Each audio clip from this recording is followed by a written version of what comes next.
Most people think that being a drone operator is just flying a drone. It's not. There's a lot that goes into getting that camera in the air, and today I'll show you what it actually takes.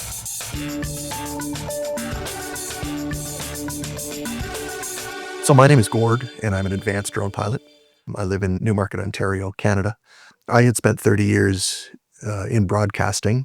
When I retired from that, I decided that retirement wasn't for me and I needed something to do. So I had always ran a small production company on the side, shooting different types of corporate projects. And so this was a natural fit for me. It happened during the pandemic. This one company was having problems getting their field engineers to the site because of COVID and all that kind of stuff. So they asked if I could go out and do it. And that's where it all started. And so the type of work that I do in construction is a lot of development, a lot of warehouse builds going on, a lot of infrastructure stuff like schools, rec centers, and transit hubs, this kind of thing. A lot of the sites, the construction sites that I fly, I've done all the pre-checks with regards to, of course, where they are and if they have any airports or aerodromes, helicopter pads around them. And that's all something that needs to be taken into account before you fly. I use the Nav Canada drone app for drone operators, and they'll have a series of NOTAMs in there, which is the notice to airmen that all pilots check. And NOTAMs for drones are generally things like they'll shut down large areas for a special event. In construction, safety is job one, always and forever. And you have to really respect that with regards to sign-ins, all your PPE, which is personal protective equipment that you have to wear. Most sites are hard helmet, eye protection, high-vis vest, and steel toe boots, for sure. The other thing they take very seriously is who's on the site. So oftentimes it's a sign-in procedure where everything is run through the site supervisor and you have to be on the list, as it were. And then you get there and you sign in and you sign out so that if there's ever an emergency on the site, they know how many bodies are on the site and they can muster people together. So yeah, that all plays in. Since I am a visitor to the site, I always check in with the site super or a field engineer just to make sure that I don't miss anything.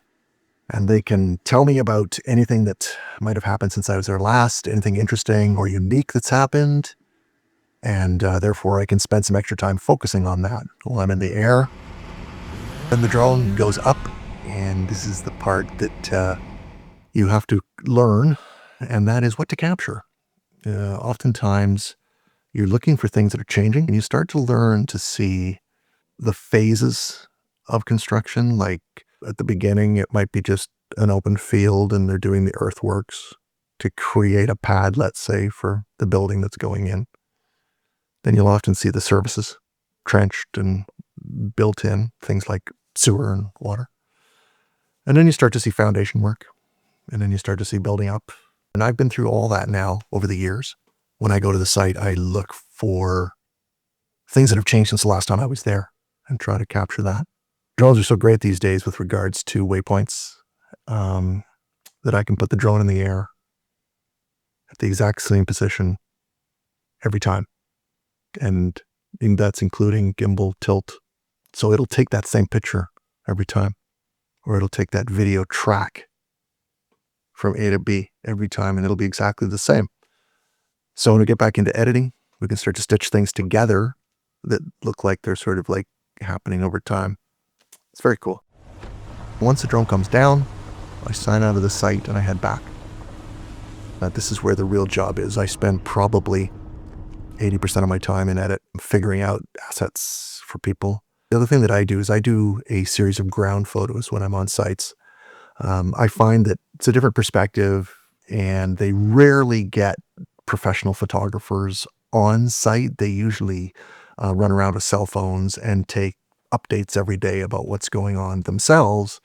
But I find a good, solid, well-shot photograph of the site can be used for so many purposes. I've seen them used in reports. They've been used in marketing, business development, that kind of thing. And I find that that's been an excellent add-on to what I offer.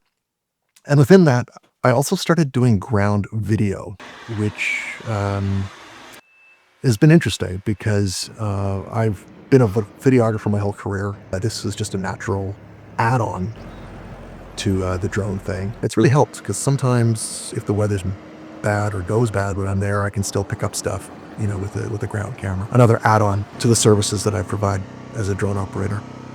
So this is a brief look at a day in the life of a drone operator. There's a lot that goes into it, and I'll be going into further detail in videos in the future. But for now, thanks for watching. I'm Gord, licensed and insured drone operator.